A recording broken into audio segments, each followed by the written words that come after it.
Hey, everyone. Welcome back to Try Not to Sleep. I'm your host, Ethan Brooks. And as always, we're here with another calm, slightly boring story from history to help you unwind. Tonight, we will be talking about the real story behind dragons in myths. All right, get comfortable, and let's see how far you make it before you fall asleep. Serpent at the river bend.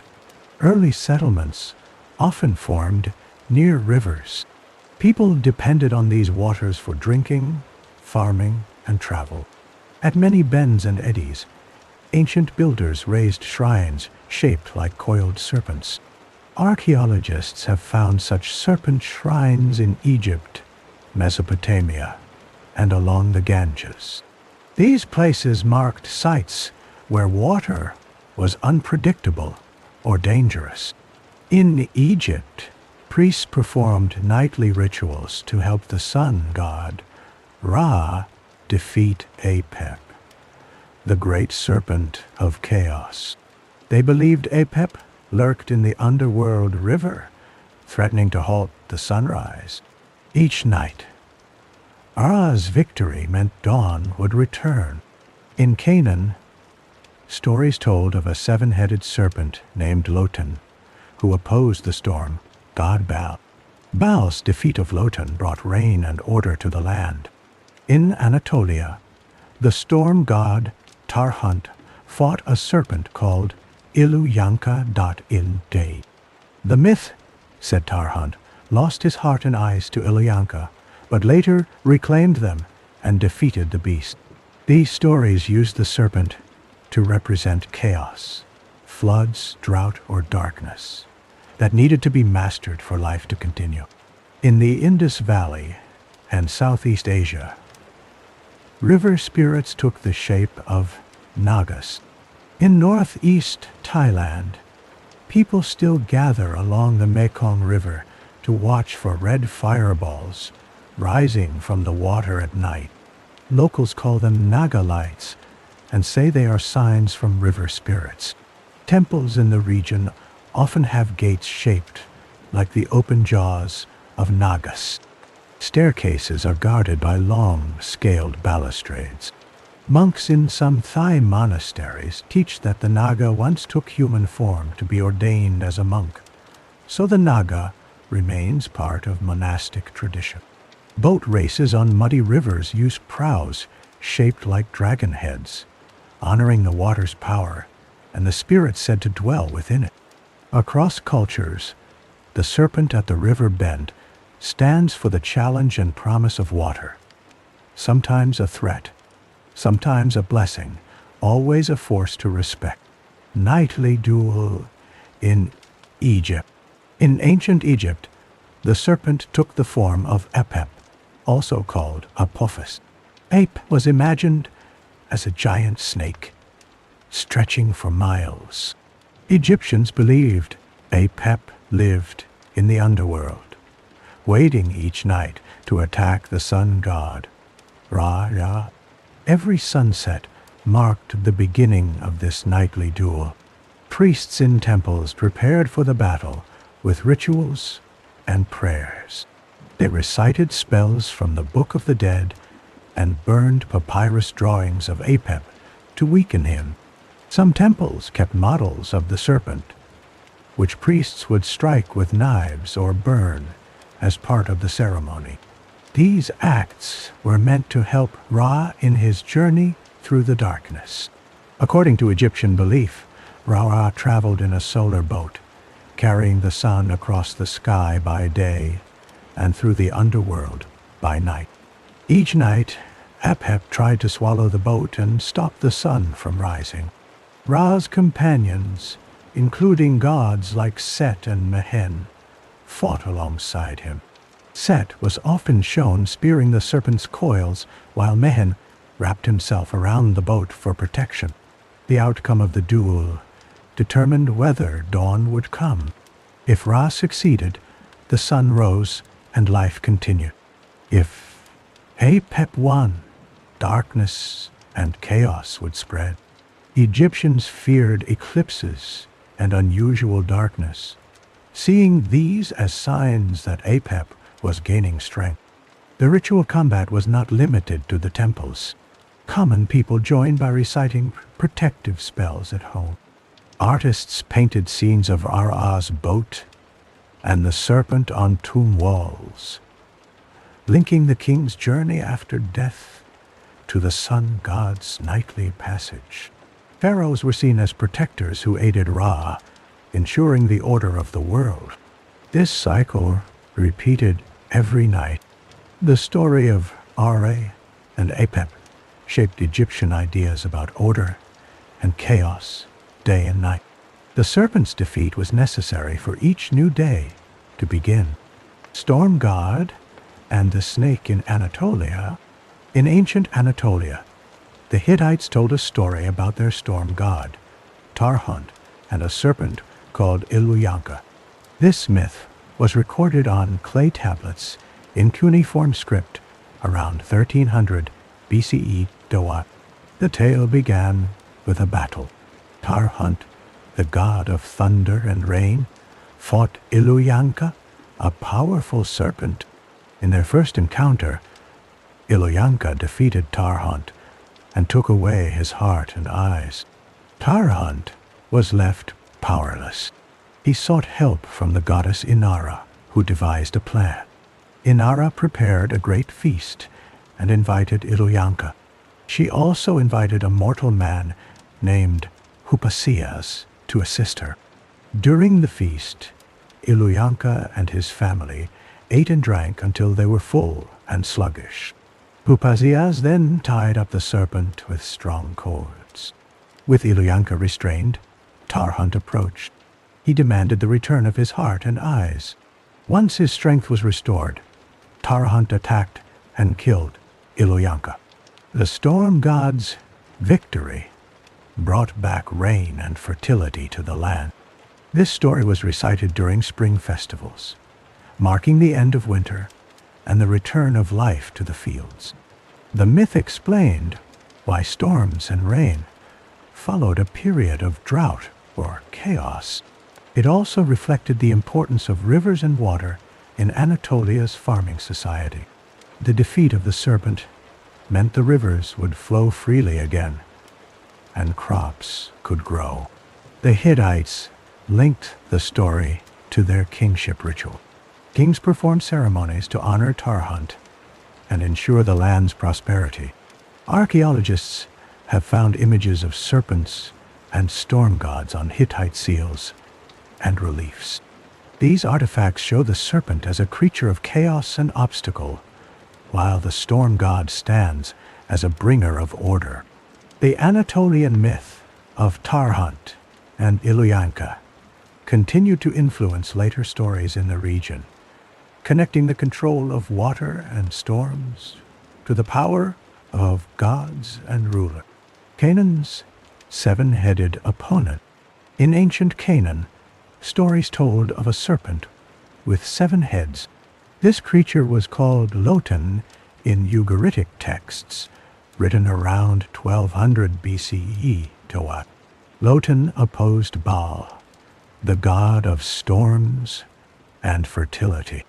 Baal was responsible for bringing rain to the land, which was crucial for crops and survival. The myth appears in texts found at Ugarit, a city on the Syrian coast. These clay tablets describe Baal's struggle against the sea god Yam and the serpent Lotan.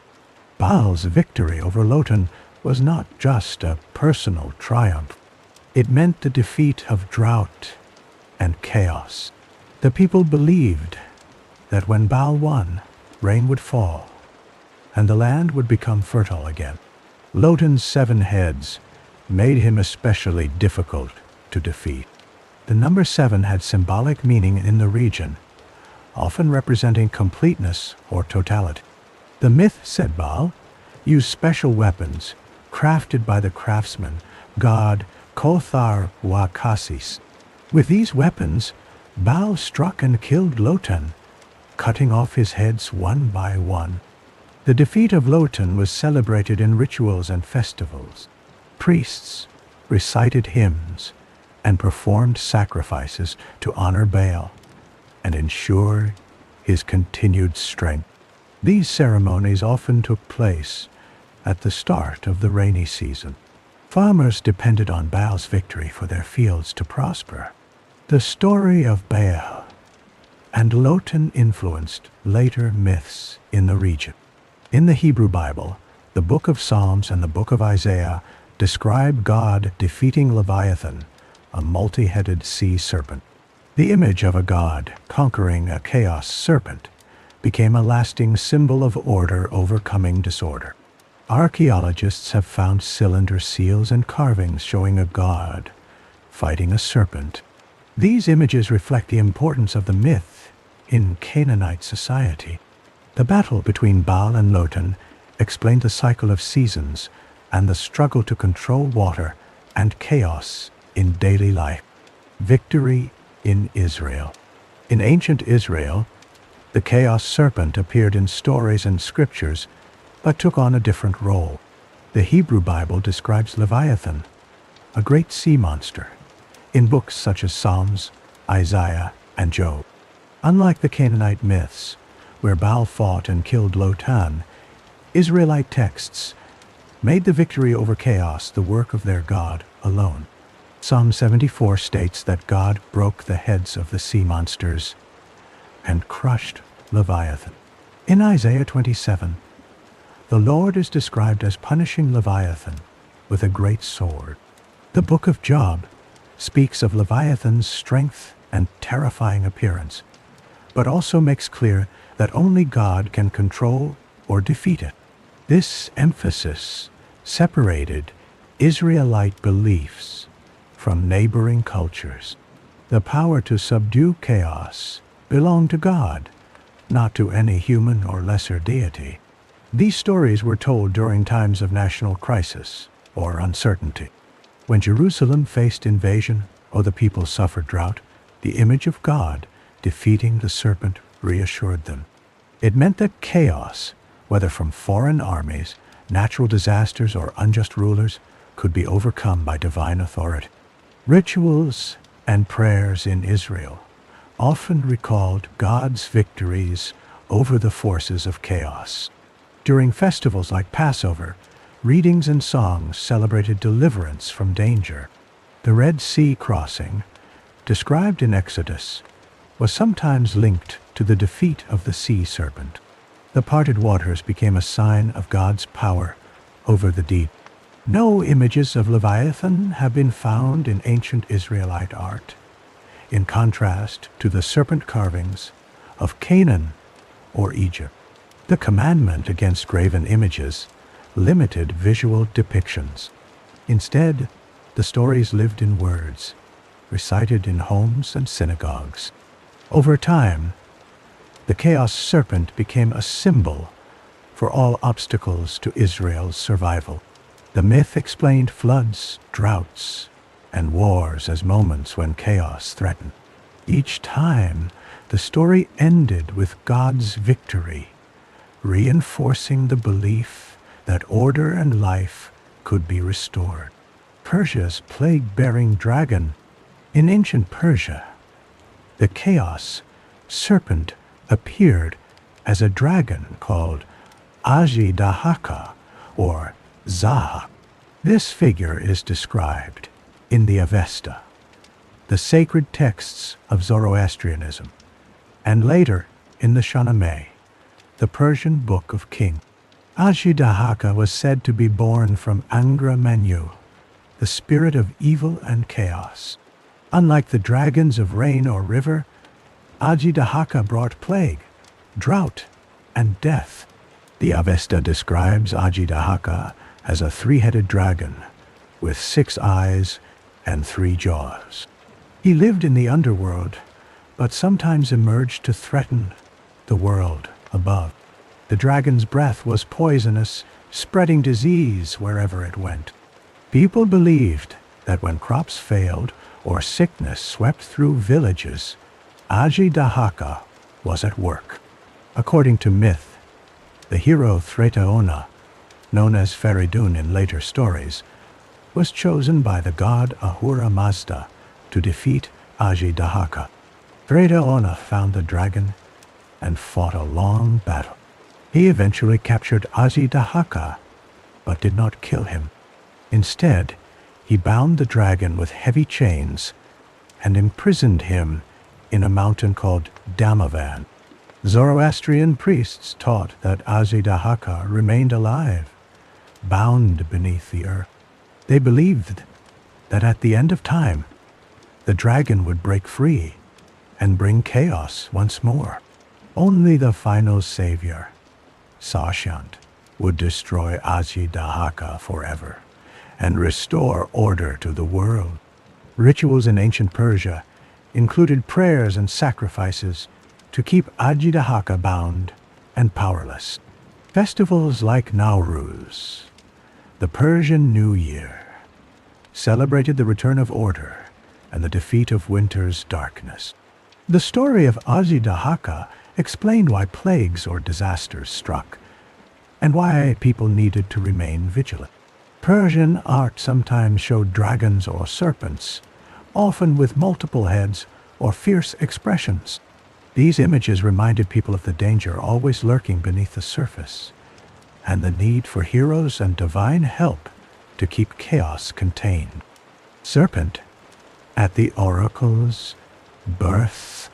In ancient Greece, the founding of the oracle at Delphi involved a serpent. Before the god, Apollo claimed the site. It belonged to the earth goddess Gaia. The spring at Delphi was guarded by a great serpent named Python.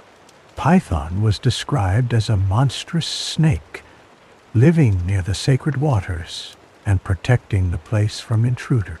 According to myth, Apollo traveled from the north to Delphi as a young god. He wanted to establish his own shrine and oracle there. When Apollo arrived, he confronted Python. The story says Apollo shot arrows at the serpent, wounding and killing it after a fierce struggle. With Python defeated, Apollo took control of the spring and the land around it. He established his temple and appointed priestesses known as Pythia to serve as oracles. The name Pythia comes from the slain serpent, showing the lasting importance of the myth. Greek poets and artists often depicted this scene. On black figure vases, Apollo stands over the long body of Python, bow in hand.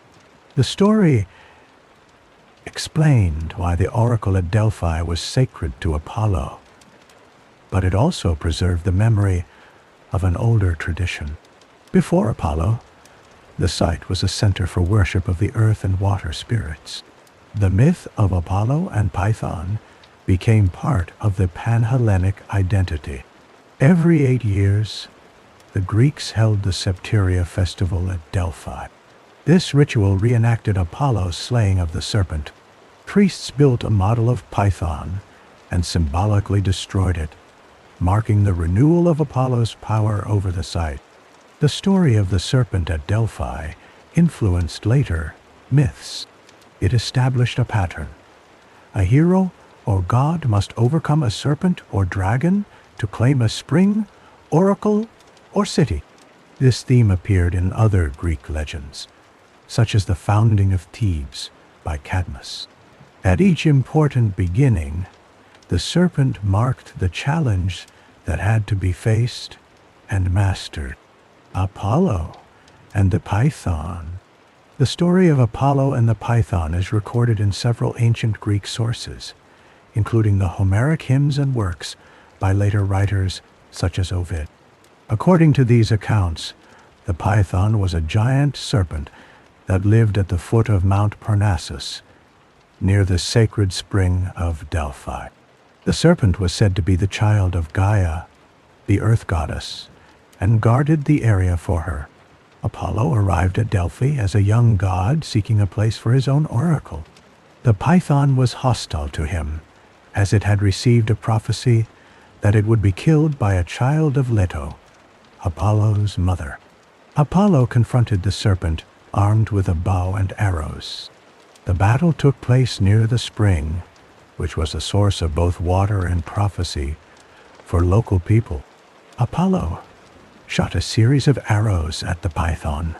Ancient authors described the struggle as fierce but brief. The arrows struck the serpent, and it died near the spring. With Python defeated, Apollo claimed the site and purified himself of the act, as killing a creature of Gaia was considered a serious offense. He traveled to the Vale of Tempe, where he underwent rituals to cleanse himself before returning to Delphi. After Apollo's return, he established his oracle at Delphi. The priestess who delivered prophecies was called the Pythia, named after the slain python. The Greeks believed that the power of prophecy at Delphi came from the earth itself. Channeled through the site, Apollo had won. Each year, a ritual called the Septerion reenacted Apollo's victory, with a model serpent built and destroyed by priests. The story of Apollo and the python became central to the identity of Delphi as a religious center. It marked the transition from earth-based cults to the worship of Olympian gods. The myth also reinforced the idea that order and civilization required the defeat of chaos, often represented by a serpent or dragon. Spring wind and the awakening dragon. In East Asia, dragon stories developed along different lines. The Chinese dragon, or long, appeared in early texts and art from the Shang dynasty, around 1600 BCE Duat. Unlike the destructive dragons of some Western myths, the Chinese dragon was linked to water, rain, and the renewal of spring. Farmers watched for signs of the dragons stirring as the season changed. They believed the dragon slept through winter, coiled beneath rivers or mountains, and awoke with the first warm winds. Ancient Chinese astronomers marked the dragon's shape in the sky. The constellation known as the Azure Dragon of the East signaled the arrival of spring. When the dragon constellation rose, people prepared for planting. The first shoots in the fields were seen as signs that the dragon had begun to move. Plows cut the earth, and rituals honored the dragon to bring rain and good harvests. Wooden dragon figures appeared in festivals and ceremonies. During the Dragon Boat Festival, teams raced boats with dragon-shaped prows along muddy rivers. These races honored the river dragon and asked for protection from floods and droughts. Villages built shrines near river bends, where water was unpredictable, and offered food or incense to the dragon spirit. In paintings and carvings, Chinese dragons were shown without wings, but flying among clouds. Artists used twisting, scaled bodies to suggest movement and power. The dragon's presence in the sky was linked to thunder and rainfall. Rulers claimed descent from dragons and used the dragon symbol on robes, banners, and thrones. In Vietnam, Thailand, and Laos, similar stories appeared. The Naga, a serpent-like being, was honored as a guardian of water and fertility. Temples in these regions featured Naga carvings along stairways and gates. Monks taught that Nagas could take human form and once sought ordination, connecting the serpent to religious life. In East Asia, the awakening dragon became a symbol of spring, rain, and luck. Its movement marked the promise of renewal and the hope for a good year. The dragon's role was protective and creative, shaping the land and the lives of the people who honored it. Perseus and the sea monster. In Greek myth, Perseus is known for his quest to slay Medusa, but another story links him to a dragon-like sea monster. This tale takes place near the city of Joppa, on the eastern Mediterranean coast. The king and queen of the city, Cepheus and Cassiopeia, offended the sea god Poseidon. Cassiopeia claimed her daughter Andromeda was more beautiful than the sea nymphs. In response, Poseidon sent a monster called the Ketos to ravage the coast. An oracle declared that only the sacrifice of Andromeda would end the destruction. The royal family chained her to a rock by the sea, dressed in ceremonial robes. As the monster approached, villagers watched from a distance, fearing for their lives. Perseus arrived at this moment, returning from his victory over Medusa. He saw Andromeda and learned of her fate from her parents. Perseus offered to save Andromeda if he could marry her. The king agreed, so Perseus prepared for battle. The Ketos is described in ancient sources as a huge, scaled creature with a gaping mouth and serpentine body. As the monster rose from the water, Perseus used his shield as a mirror. He had learned from his fight with Medusa that looking directly at a monster could be fatal. Perseus waited until the monster lunged, then struck with his sword. In some versions, he showed the monster Medusa's head, turning it to stone. In others, he wounded the creature repeatedly until it died. Andromeda was freed from her chains. The people of Joppa celebrated Perseus as a hero, and he married Andromeda as promised. Greek artists depicted this story on vases and wall painting. The sea monster often appeared as a long, coiling serpent or dragon. The tale of Perseus and the sea monster became a model for later hero stories, where a champion faces a beast to save a city or a princess. Jason and the Colchian serpent. In another Greek legend, Jason's quest for the golden fleece brought him face to face with a serpent. Jason led the Argonauts to Colchis, a kingdom on the eastern shore of the Black Sea. The golden fleece hung from a tree in a sacred grove, guarded by a giant serpent. Ancient sources describe this serpent as sleepless, coiled around the tree, and impossible to defeat by force alone. Jason arrived at Colchis after a long voyage. He received help from Medea, the daughter of King Aet. Medea was skilled in magic and knew how to deal with the serpent. She prepared a potion from herbs and instructed Jason on what to do. At night, Jason and Medea approached the grove. The serpent sensed their presence and lifted its head, hissing and blocking their way. Medea sprinkled the potion onto the serpent. The fumes rose and reached the creature's nostrils. Slowly, the serpent's movements slowed. According to Apollonius of Rhodes, the serpent became drowsy and eventually fell asleep. Jason seized the opportunity. He climbed the tree and took the golden fleece from its branch. With the fleece in hand, Jason and Medea hurried back to the Argo. The Argonauts set sail before the king could stop them.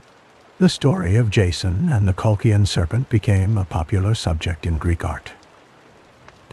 Vase paintings showed Jason reaching for the fleece while the serpent slept, and Medea standing nearby with her herbs. This myth followed a familiar pattern. The hero faced a serpent or dragon as the final obstacle to a great prize. Sometimes the beast was killed, but in Jason's case, it was overcome through cunning and help from an ally.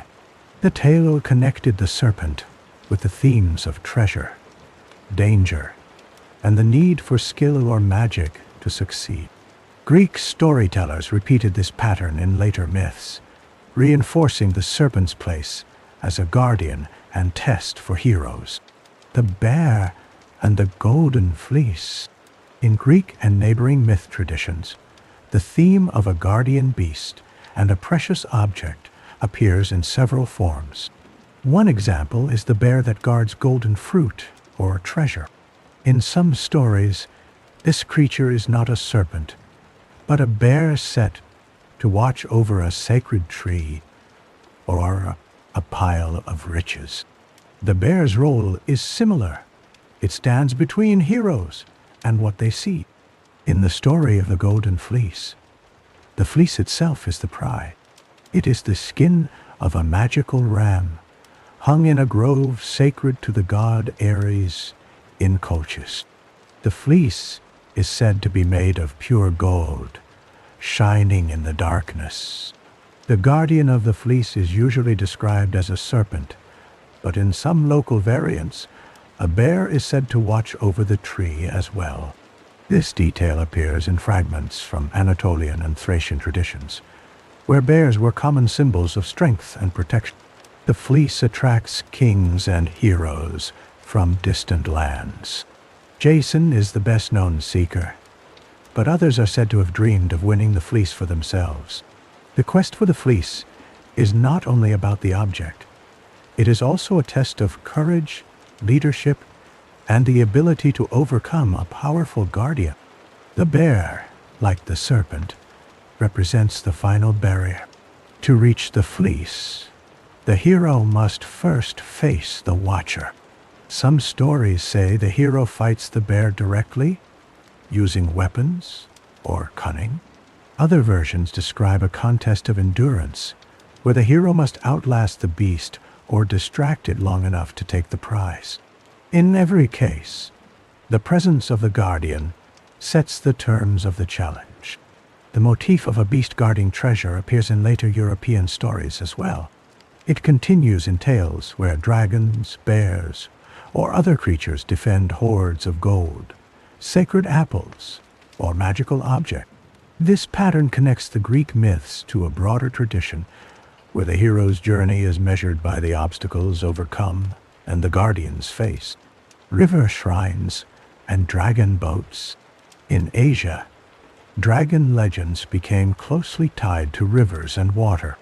Ancient builders placed shrines at river bends, eddies, and places where water was unpredictable.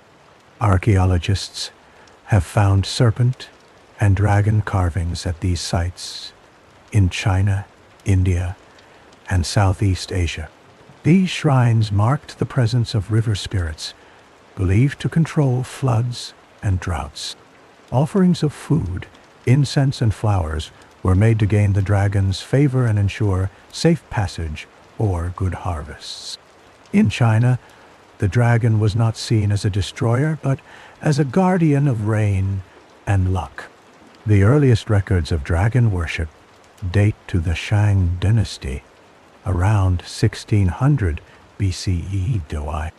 Jade and bronze dragon figures were buried with the dead, and images of dragons appeared on ritual vessels. The dragon was linked to the emperor, who was called the Son of Heaven, and claimed the authority to command rain through rituals at river shrine. The Dragon Boat Festival, or Duanwu, began as a way to honor river dragons and ensure their goodwill. The earliest written accounts of the festival date to the Han Dynasty, over 2,000 years ago. During the festival, teams raced long wooden boats shaped like dragons. The races took place on muddy rivers, with crowds lining the banks to watch. The beating of drums and the splash of oars were meant to awaken the dragon and call for rain. In Vietnam, Thailand, and Laos, similar traditions developed. The Naga, a serpent-like being, was honored at river temples. In northeast Thailand, villagers gathered at the Mekong River to watch for red fireballs, called Naga lights, rising from the water at night. These lights were seen as signs of the river spirit's presence. Temples in the region featured Naga mouths at their gates and coiled bodies along stairways. River shrines and dragon boats show how ancient peoples connected the power of water with the image of the dragon. These traditions continue in festivals and rituals today, linking past and present through shared symbols and action. Naga, lights over Thailand. In northeast Thailand, the Mekong River is central to local life. Each year, during the full moon at the end of Buddhist Lent, people gather along the riverbanks. They wait for a phenomenon called the Naga fireballs. These are glowing red orbs that rise from the surface of the water and float into the night sky. The event is known locally as Bang Phai Phayanak. Villagers prepare for the festival by cleaning riverfront areas and setting up food stalls. Families arrive early to claim spots along the bank. Monks lead prayers and ceremonies at nearby temples, asking for blessings and protection. As night falls, crowds watch the river in silence. Suddenly, small red lights appear, rising straight from the water. Witnesses count each fireball and cheer quietly.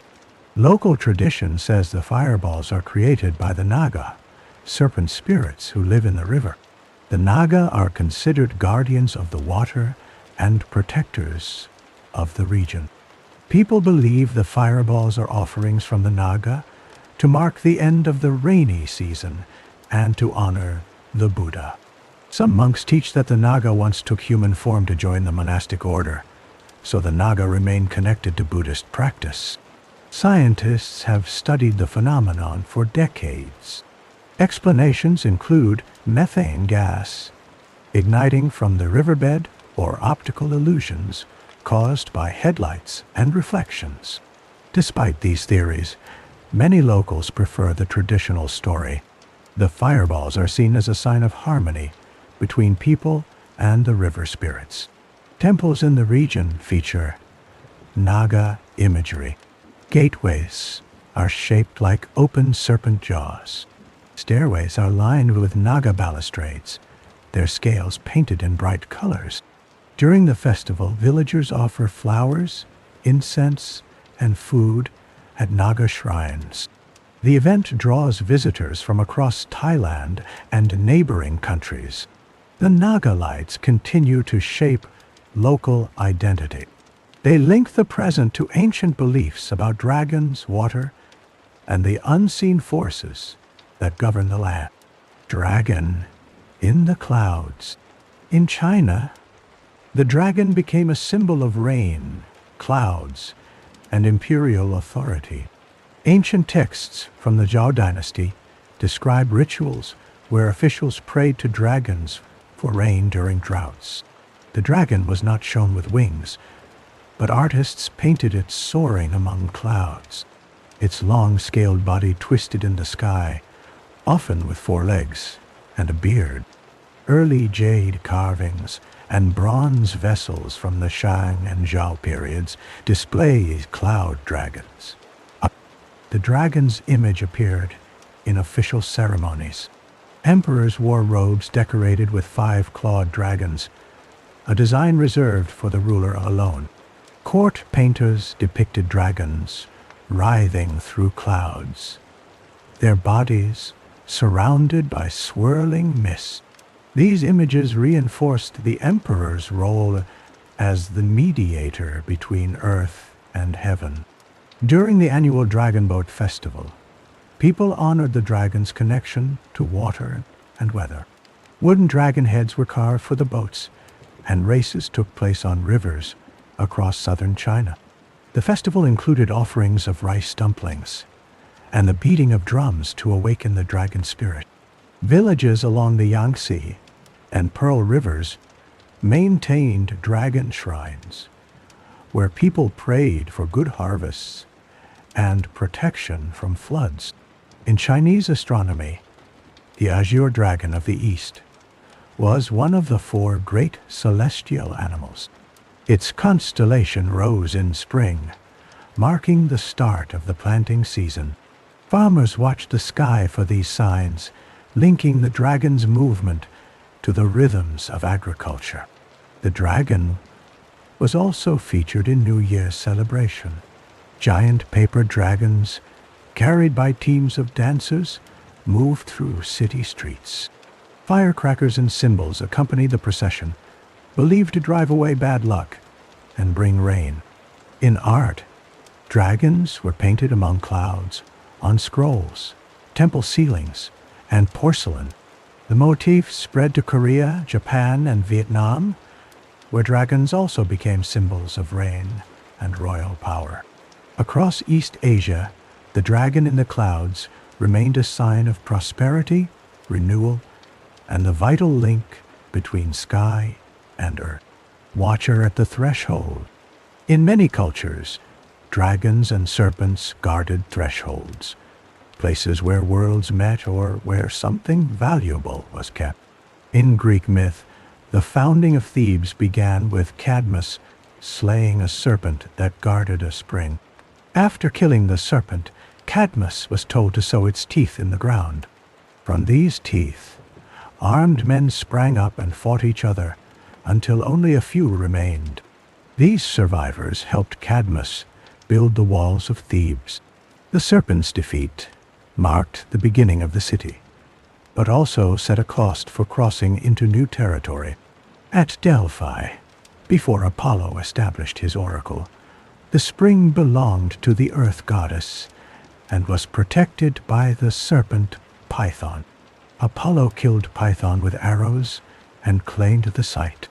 The priestess at Delphi, called the Pythia, took her name from the slain serpent. The myth explained why the oracle was powerful and why Apollo's control over prophecy mattered to Greek society. In the medieval West, dragons continued to guard boundaries and treasures. In the Old English poem Beowulf, a dragon kept watch over a hoard of gold deep in a barrow. When a thief disturbed the treasure, the dragon awoke and attacked the land. Beowulf fought the dragon to protect his people, but both hero and beast died. Afterward, Beowulf's followers buried him and the treasure on a sea cliff, marking the end of an era. In China and Southeast Asia, dragons watched over rivers, bridges, and temple gates. Sculpted dragon heads appeared at the entrances to shrines and palaces. In Thailand, Naga serpent balustrades lined stairways, signaling entry into sacred space. Monks taught that the Naga once guarded the threshold between the human world and the realm of spirits. Pattern repeated: a serpent or dragon at the threshold, a hero or god who must face it, and a change that followed the encounter. These stories explained why transitions, founding a city, seeking prophecy, or claiming treasure, required courage and sacrifice. Serpent's teeth and the walls of Thebes. The founding of Thebes began with a quest. Cadmus, a Phoenician prince, came to Greece, searching for his sister Europa. The oracle at Delphi told him to give up his search and instead follow a special cow.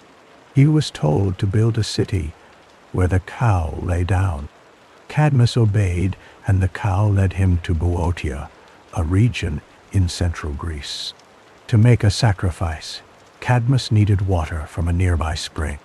The spring was guarded by a great serpent, sacred to the god Ares. When Cadmus' companions approached, the serpent killed them. Cadmus then fought the serpent himself. He armed himself with a spear and managed to slay the beast after a fierce struggle. After the serpent's death, Athena appeared to Cadmus. She instructed him to sow the serpent's teeth into the earth. Cadmus followed her advice. As soon as he planted the teeth, armed men sprang up from the ground. These warriors, called the Spartoi, immediately began to fight each other. Cadmus threw a stone among them, causing confusion. The Spartoi turned on one another until only 5 survived. The 5 remaining Spartoi laid down their weapons. They became the first citizens and noble families of Thebes. With their help, Cadmus built the city's first walls. The myth said that the strength of the Theban walls came from the earth itself and from the ordeal Cadmus faced. Ares demanded payment for the death of his serpent. Cadmus served the god for 8 years as penance. Afterward, the gods rewarded Cadmus by giving him Harmonia, the daughter of Ares and Aphrodite, as his wife. Their wedding was attended by all the gods, and they ruled Thebes together. The story of Cadmus and the serpent's teeth explained the city's origins. It showed that the founding of Thebes required both violence and wisdom. The serpent's teeth became a symbol of new beginnings, born from conflict and the overcoming of obstacles. Dragon and the golden apples. In Greek myth, another dragon guarded a different treasure, the golden apples of the Hesperides. The Hesperides were nymphs who tended a garden at the western edge of the world. The apples in their orchard granted immortality.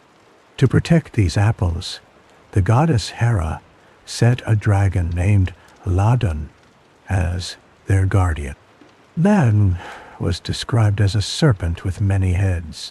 Ancient writers sometimes said he had 100 heads, each able to speak in a different voice. He coiled around the apple tree, never sleeping. His presence made it almost impossible for anyone to steal the fruit. The 11th labor of Heracles involved these golden apples. King Eurystheus ordered Heracles to bring back the apples from the Hesperides' garden.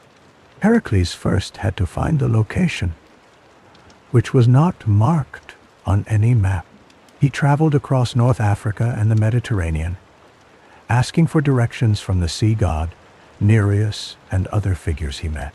When Heracles reached the garden, he faced the challenge of Ladon. In some versions, Heracles killed the dragon with his bow, shooting arrows until Ladon fell. In other versions, Heracles did not fight Ladon directly. Instead, he persuaded the Titan Atlas, who held up the sky nearby, to fetch the apples for him. While Atlas entered the garden, Heracles held the sky in his place.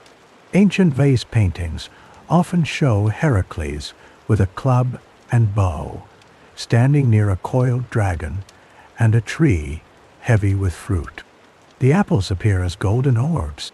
Sometimes the Hesperides are shown watching or fleeing the scene. After Heracles obtained the apples, he returned them to Eurystheus. The apples were later returned to the gods, as mortals could not keep them. The story of Ladon and the golden apples became a model for later tales of dragons guarding precious things, where the hero must use strength, cunning, or both to succeed. Selene's poisoned marsh. In the Middle Ages, dragon stories shifted from distant myth to local legend. One well-known tale appeared in the Golden Legend. A book of saints lives compiled in the 13th century. This story took place near the town of Silene, in what is now Libya. According to the account, a dragon made its home in a marsh close to the town. The dragon's presence poisoned the water, making it unsafe for people and livestock.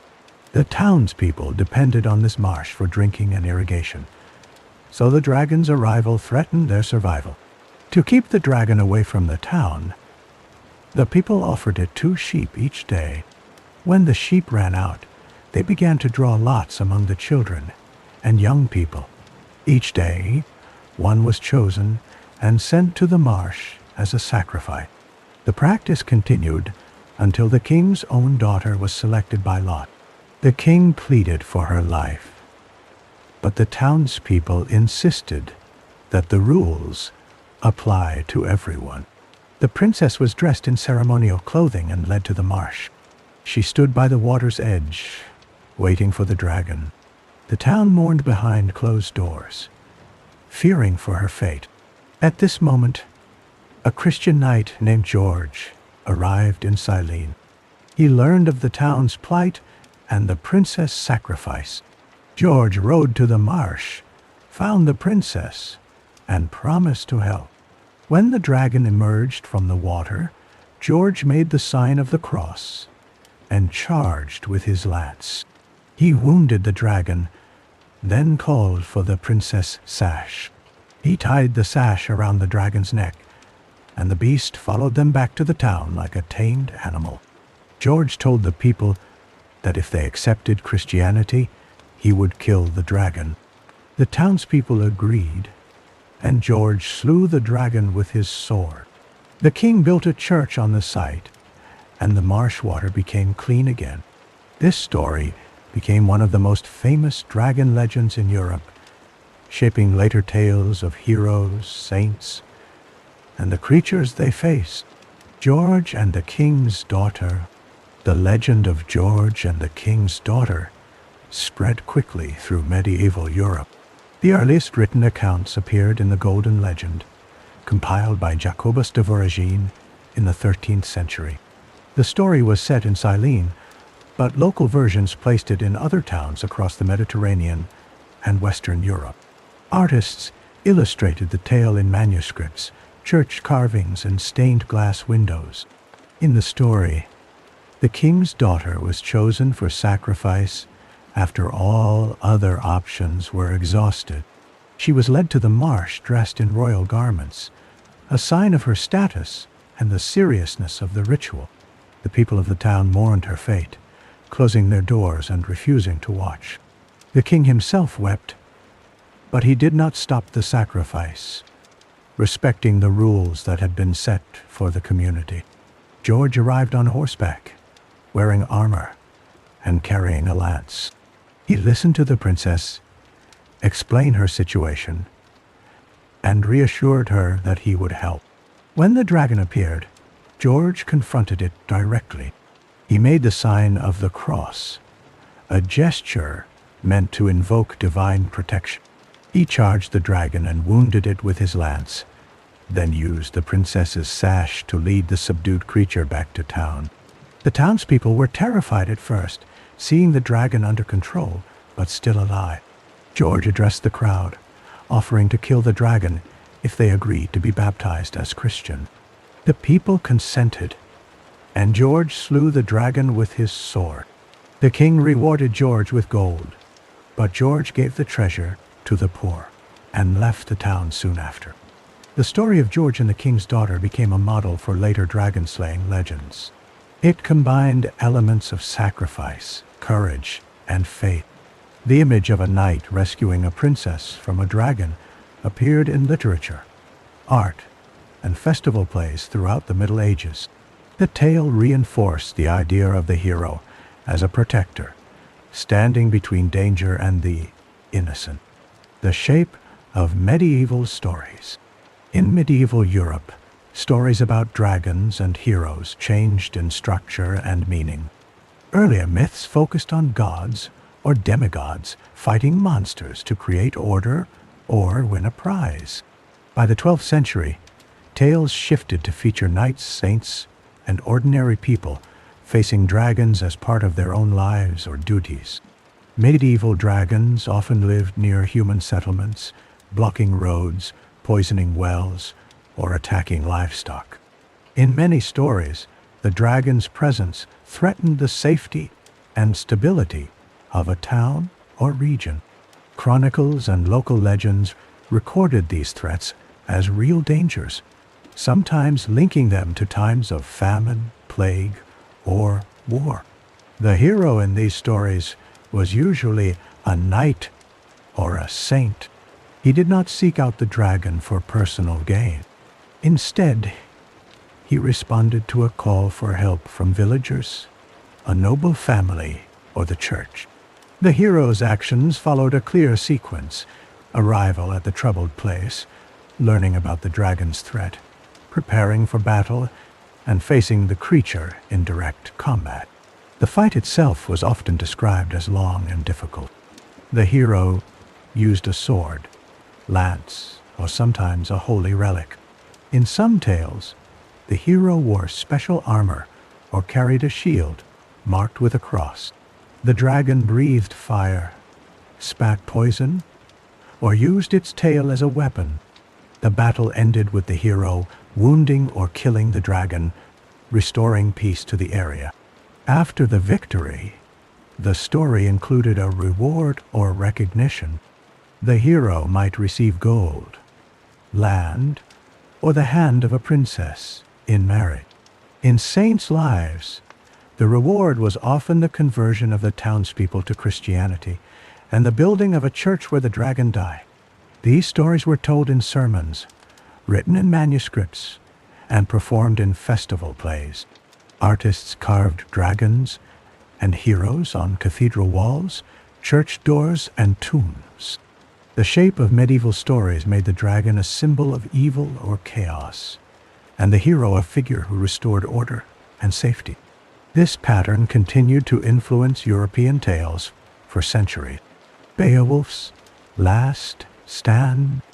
The Old English poem Beowulf was composed around the year 1000, but it tells of events set in an earlier, legendary past.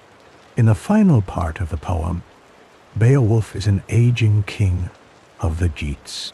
He has ruled for 50 years. One day, a slave disturbs a dragon's barrow by stealing a golden cup from its treasure hoard. The dragon, angered by the theft, emerges from its lair and begins to attack the land. It burns homes and farms with its fiery breath. The people are terrified and look to Beowulf for protection. Beowulf decides to face the dragon himself. He prepares for the battle by ordering a shield made of iron, knowing that the dragon's fire would melt wood. He gathers a group of warriors, but as they approach the dragon's barrow, fear overcomes all but one. Only Wiglaf, a young kinsman, stays at Beowulf's side. Beowulf enters the barrow and calls out to the dragon. The dragon emerges, spitting fire and smoke. Beowulf fights bravely, but is wounded. His sword shatters against the dragon's scales. Wiglaf joins the fight. Together they manage to wound the dragon. Beowulf strikes a final blow with a dagger, killing the beast, but not before he receives a mortal wound. As he lies dying, Beowulf asks Wiglaf to bring some of the dragon's treasure, so he can see what he has won for his people. Wiglaf obeys and returns with gold and jewels. Beowulf thanks God for the treasure, gives his golden collar to Wiglaf, and speaks his last word. After Beowulf's death, his followers build a funeral pyre on a sea cliff. They burn his body and bury the dragon's treasure in a barrow. A woman sings a dirge, foretelling wars and sorrow. The dragon lies dead by the stone wall, its hoard untouched for countless winters. Barrow on the sea cliff. After Beowulf's death, his followers began the work of burial. They chose a high point on the sea cliff for the site. The place overlooked the waves and could be seen by sailors from far away. The Geats gathered wood and built a large pyre. They placed Beowulf's body on top, along with his armor, helmet, and shield. The dragon's treasure was also brought out from the barrow, but much of it was left untouched, considered cursed or dangerous. The funeral pyre was lit. Flames rose and smoke drifted over the sea. The Geats stood in silence, watching until the fire burned down. When only embers and ash remained, they collected Beowulf's bones. They placed the bones in a golden urn, following the customs of their ancestors. A mound was raised over the urn. The Geats built the barrow with earth and stones, working together until it stood tall above the coast. The mound was made wide and high, so that ships passing by could see it and remember their king. The dragon's remains were buried within the barrow, along with gold, silver, and precious cups. Treasure was sealed inside, not taken for use. 12 warriors rode around the barrow on horseback. They circled the mound, reciting praise for Beowulf's deeds and bravery. This ritual honored the memory of the king and marked the end of his reign. The woman's song of sorrow, heard earlier, was remembered as a warning of future troubles. The barrow on the sea cliff became a landmark for generations. Sailors and travelers saw it from the sea and knew it marked the resting place of a great king and the dragon he had slain. The story of Beowulf's last battle and the building of the barrow was passed down in song and story, linking the memory of the king with the land and the coast he had defended. Tolkien and the voice of Smaug. John Ronald Reuel Tolkien was born in 1892 in Bloemfontein, South Africa. He moved to England as a child and grew up in Birmingham. Tolkien studied languages at Oxford University and became a professor of Anglo-Saxon. He lectured on Old English poetry, including Beowulf, and argued that the monsters in the poem were central to its meaning, not distractions from it. In 1936, Tolkien delivered a lecture titled Beowulf, The Monsters and the Critics at the British Academy. He said that Beowulf's dragon was a key part of the story's structure and emotional power. Tolkien admired the way the poem combined myth, history, and heroism. He saw the dragon as a guardian of treasure and a symbol of fate. Tolkien began writing The Hobbit in the early 1930s. The book was published in 1937. In The Hobbit, the dragon is named Smaug. Smaug lives under the Lonely Mountain, guarding a vast hoard of gold and jewels. He is awakened when Bilbo Baggins, a hobbit, and a group of dwarves enter his lair to reclaim their lost kingdom. Tolkien gave Smaug a distinct personality. Smaug speaks in riddles and boasts about his power. He can fly and breathe fire. Smaug is cunning, suspicious, and proud. He notices when a single cup is stolen from his hoard and reacts with anger. Tolkien wrote Smaug's dialogue with careful attention to tone and rhythm, making the dragon both menacing and intelligent. The encounter between Bilbo and Smaug is a turning point in the story. Bilbo uses his wits to talk with the dragon and discover his weakness. Smaug's eventual attack on the nearby town of Esgaroth leads to his death by an arrow shot by Bard the bowman. Tolkien's creation of Smaug was influenced by his knowledge of Beowulf and other ancient stories. He combined elements from old legends with his own imagination, giving the dragon a voice and character that became famous in modern literature. East Asian kings and Western tales. As European writers developed new dragon stories, they began to encounter tales from East Asia. By the 19th century, translations of Chinese, Japanese, and Vietnamese legends appeared in English, French, and German books. Scholars, missionaries, and travelers brought back stories of dragon kings and river serpents. These dragons were different from the fire-breathing monsters of the West. In China, the Dragon King ruled over rain, rivers, and seas. He was called Long Wang and was worshipped at temples along the Yangtze and Yellow rivers. Local officials and villagers held ceremonies to ask the Dragon King for rain during droughts. Offerings included incense, food, and sometimes carved wooden tablet. Chinese literature described 4 dragon kings, each ruling one of the seas in the cardinal directions. These dragon kings appeared in classic novels such as Journey to the West and The Investiture of the Gods.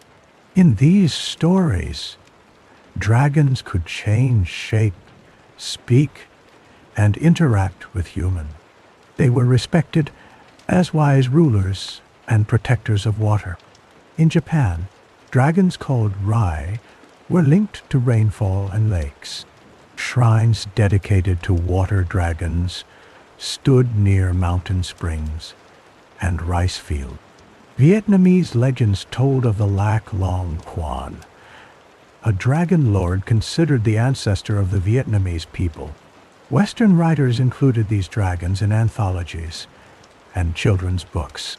Some described the dragon kings as gentle and generous, able to grant wishes or shelter travelers. Others focused on their power over storms and floods.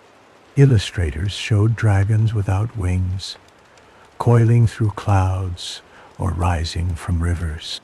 In the 20th century, stories from East Asia influenced Western fantasy novels, comics, and film. Writers combined elements from both traditions, creating new types of dragons for global audiences. The exchange of dragon legends continued as travel and translation increased. Dragons of rain, river, and sky appeared alongside treasure-hoarding dragons in Western tales. This blending of stories reflected growing contact between cultures and the enduring appeal of dragons in human imagination. River serpents in picture books. By the late 19th century, illustrated books for children and adults began to feature river serpents from Asia. Publishers in Europe and North America commissioned artists to create images based on translated folk tales and travel accounts. These books often included scenes of Chinese dragon kings rising from waves, Japanese Rai coiling among reeds, and Southeast Asian Naga gliding through muddy rivers. The illustrations used watercolors and woodblock prints to show the dragon's long bodies, whiskered faces, and bright scales. Some picture books retold Buddhist stories in which dragons sheltered the Buddha from rain or guarded sacred relics. In these stories, the dragon was not an enemy, but a protector. Artists showed the Buddha seated beneath a hood of Naga heads or standing on a coiled serpent. These images appeared in books published in London, Paris, and Boston, making Asian dragon stories accessible to Western readers. Other books focused on river festivals and rituals. They depicted dragon boat races held during the Yuanwu Festival in China, with teams paddling long boats shaped like dragons. Illustrations showed villagers offering food and incense at river shrines, praying for rain and safe travel. Some books included scenes from Thailand and Laos, where Naga statues lined temple stairways and Naga fireballs were said to rise from the Mekong River at night. Writers and illustrators often blended details from different cultures. A single book might show Chinese dragons flying among clouds on one page and Naga emerging from lotus ponds on the next. Some artists added their own inventions, giving dragons new colors or combining features from several traditions. The popularity of these picture books influenced Western perceptions of dragons. Children grew up seeing dragons as both dangerous and helpful, linked to water as well as treasure. The river serpent became a common figure in stories, games, and art, joining the treasure-guarding dragon in the shared imagination of many cultures. New shapes in new lands. As the 20th century progressed, dragons appeared in new forms across literature, art, and entertainment. Fantasy novels, comic books, and films introduced dragons with traits borrowed from both Eastern and Western traditions. Writers gave dragons new abilities, appearances, and roles, reflecting the blending of cultures and the demands of new stories. In tabletop games like Dungeons & Dragons, first published in 1974, players encountered dragons of many colors and types. Some dragons breathed fire, others controlled ice, lightning, or poison. Game manuals described dragons with wings, horns, or serpentine bodies. Players could fight dragons, bargain with them, or even raise them from eggs.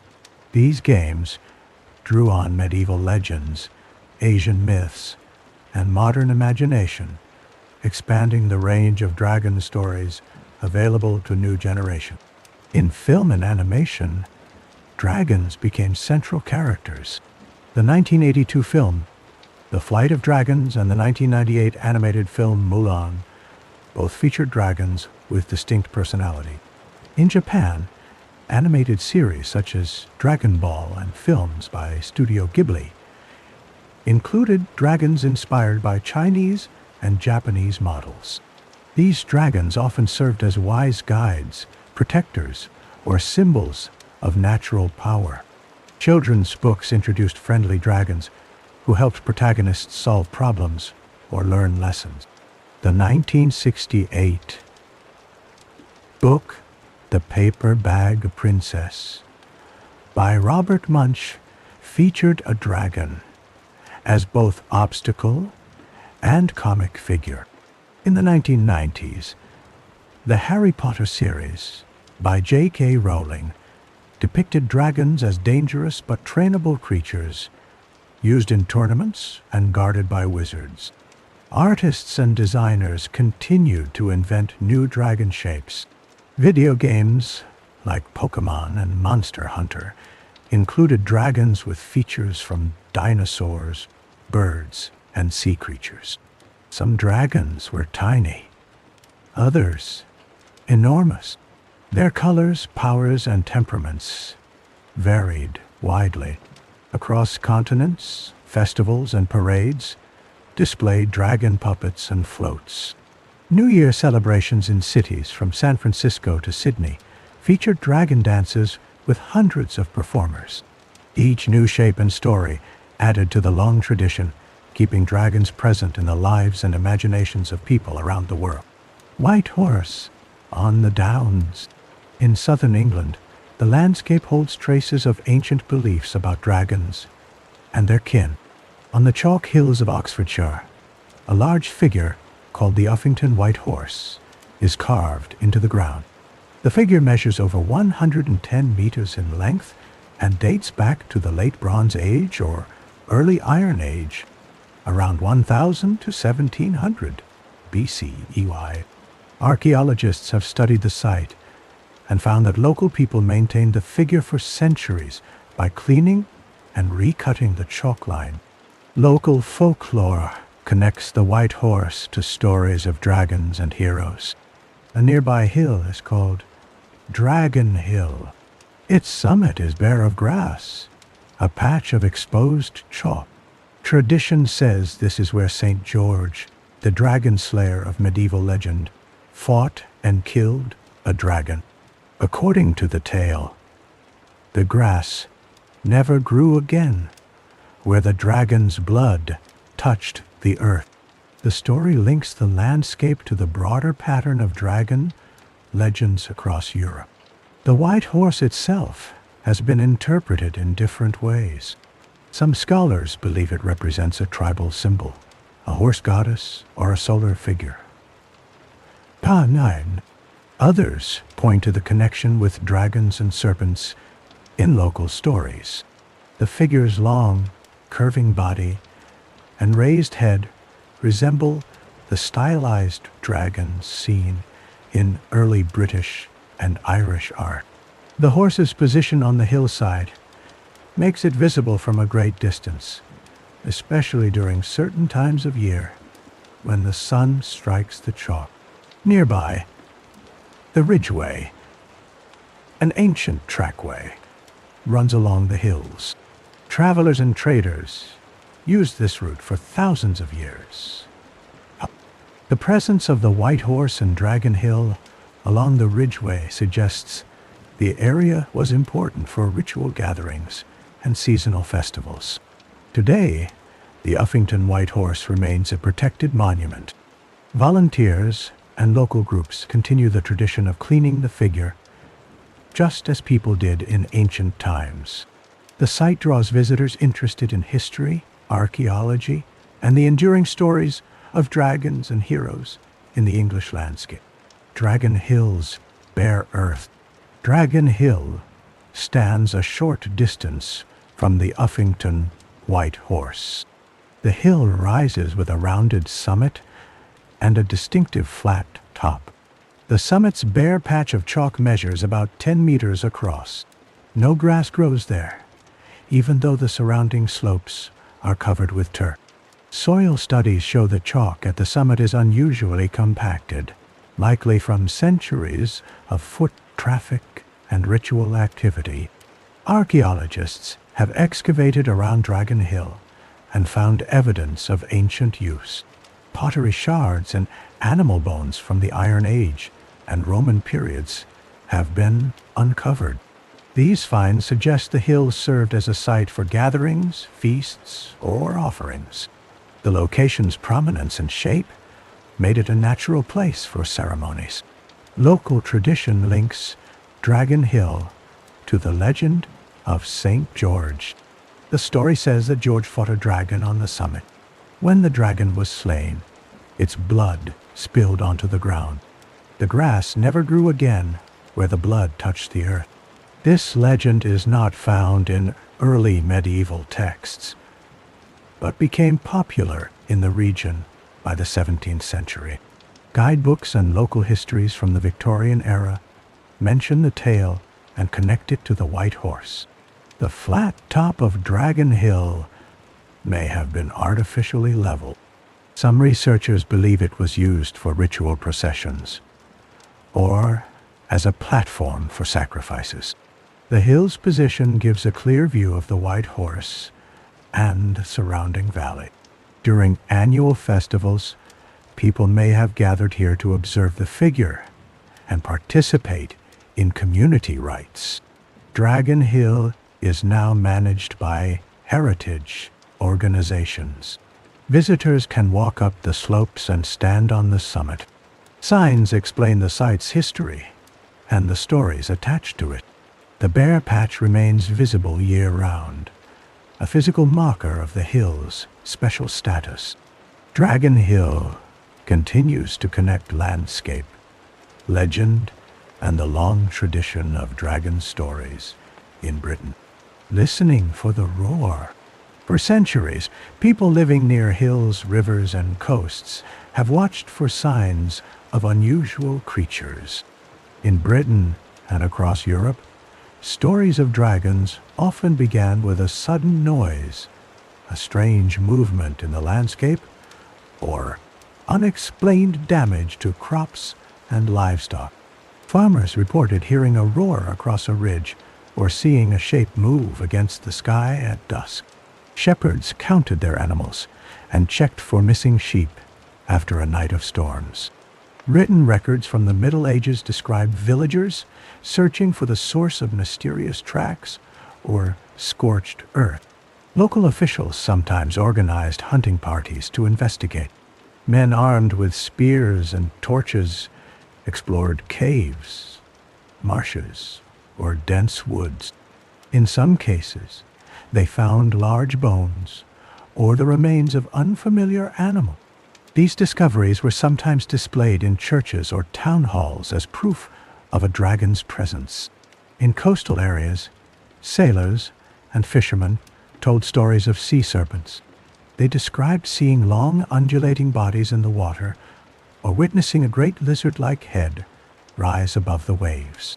Reports of such sightings appear in ship logs and letters from the 16th and 17th centuries.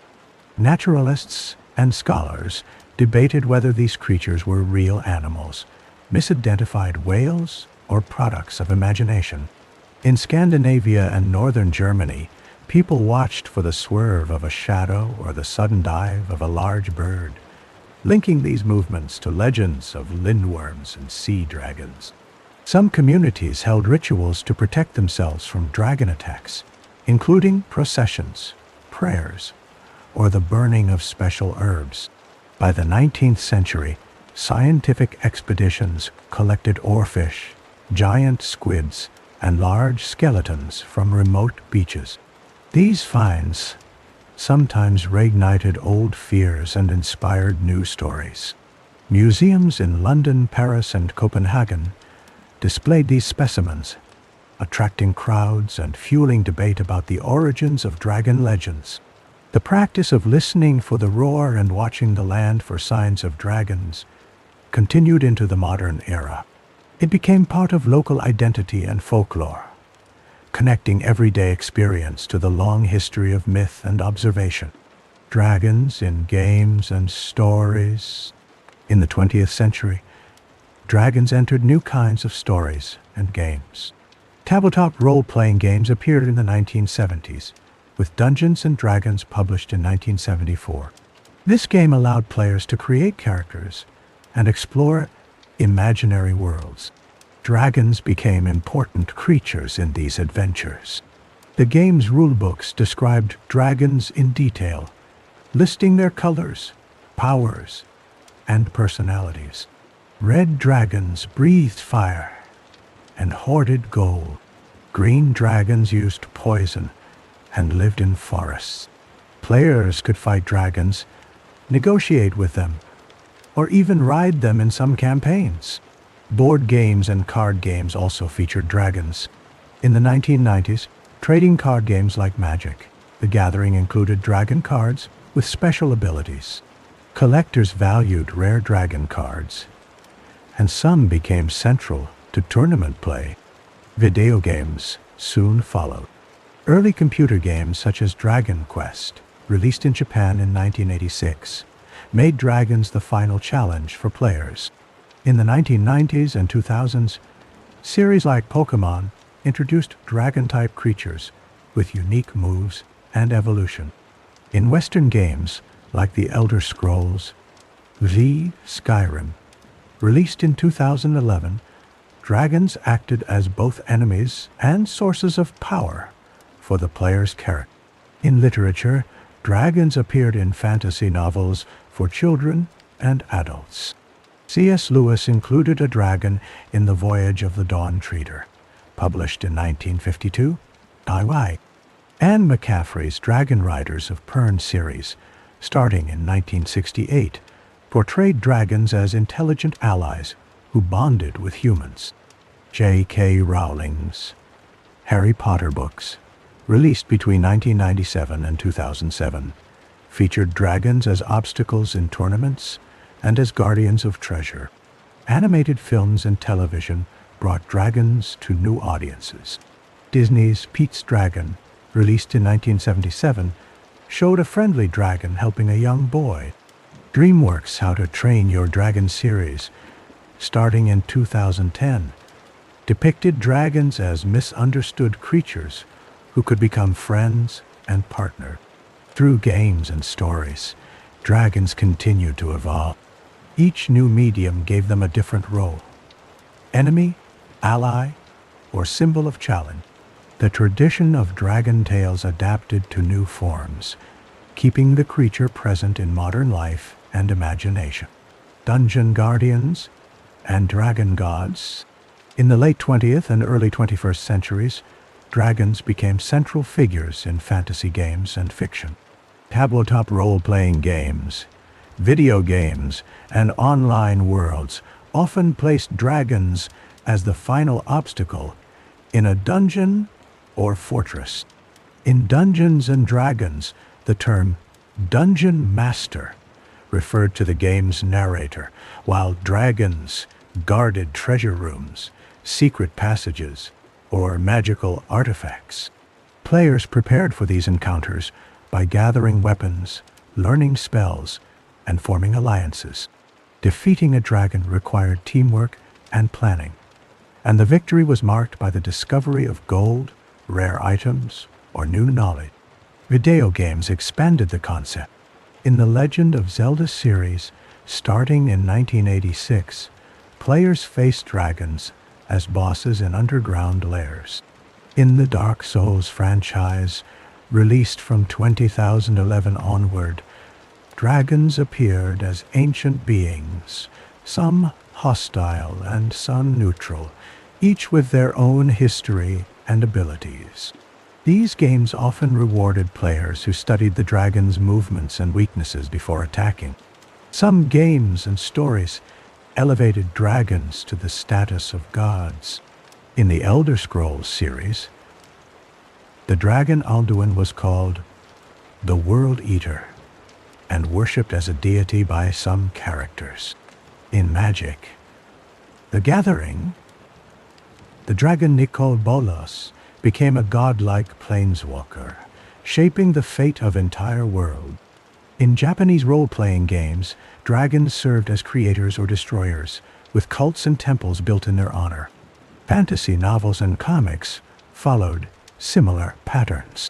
Writers introduced dragon gods who demanded sacrifices or granted boons to followers.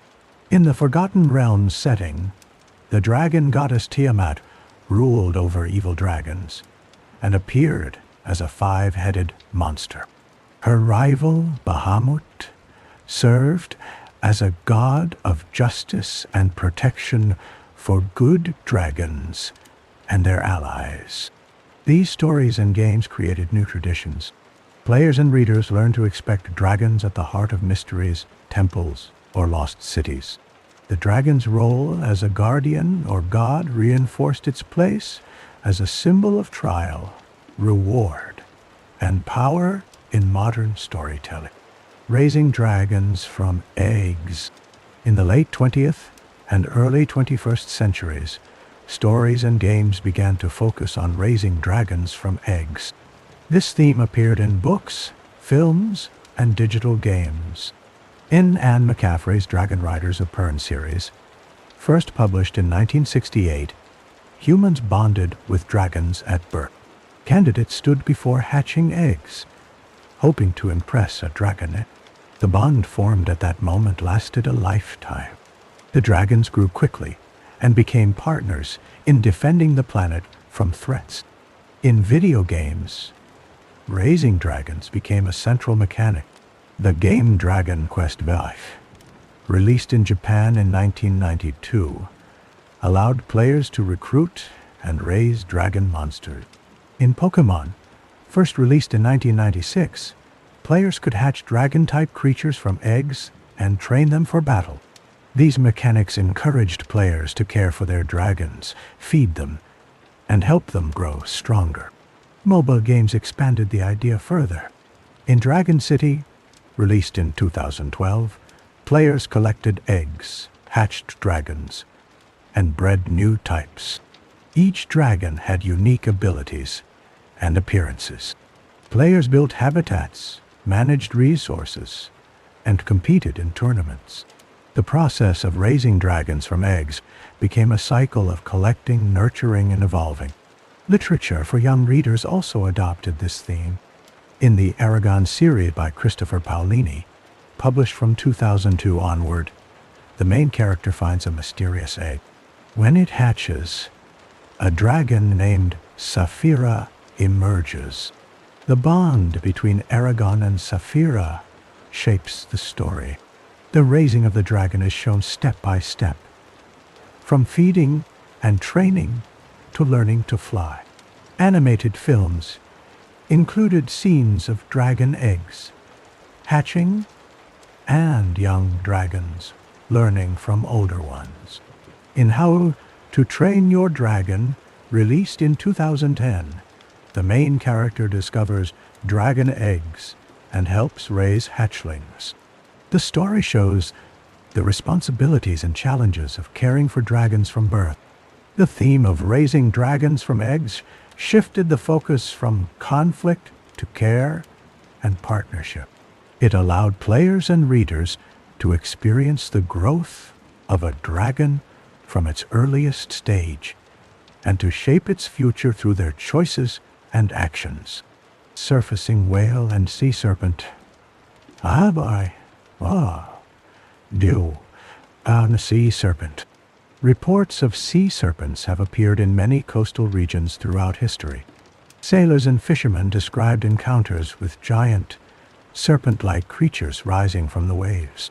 These accounts were recorded in ship logs, personal journals, and official reports from the 17th century onward. Early modern naturalists collected these stories and compared them with known marine animals. In the Mediterranean, sailors sometimes mistook surfacing whales for sea serpents. When a whale surfaced, Its long back and rolling movement looked like a massive snake gliding through the water. Whales could remain underwater for long periods, then rise suddenly and vanish again. The sudden appearance and disappearance made a strong impression on observers, especially those unfamiliar with whales. In the 19th century, European and American newspapers published frequent reports of sea serpent sightings. The most famous case occurred off the coast of Gloucester, Massachusetts in 1817. Hundreds of people claimed to see a long, undulating creature in the harbor.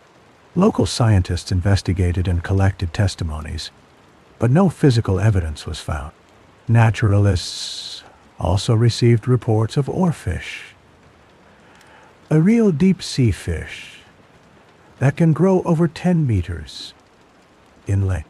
Oarfish have long ribbon-like bodies and bright silver scales. When an oarfish is stranded or swims near the surface, it can appear to be a living sea serpent. Specimens were occasionally brought to shore and displayed in museums.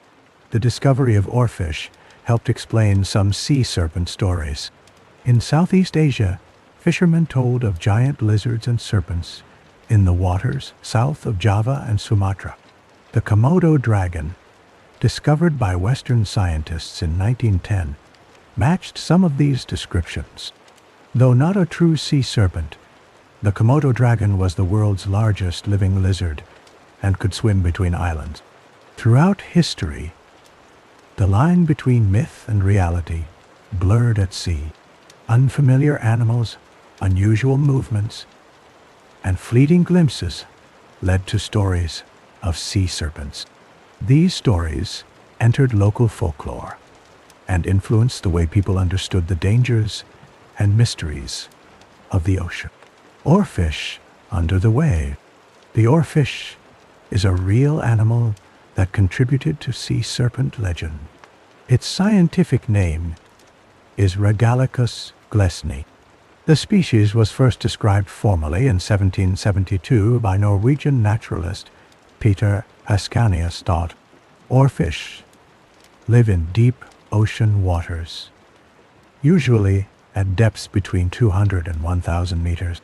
They are rarely seen near the surface. Oarfish are the longest bony fish known to science. Mature individuals can reach lengths of 8 meters or more. Their bodies are thin, ribbon-like, and covered with silvery scales. They have a long, red dorsal fin that runs the length of the body. The head is small, with a protruding mouth and large eyes.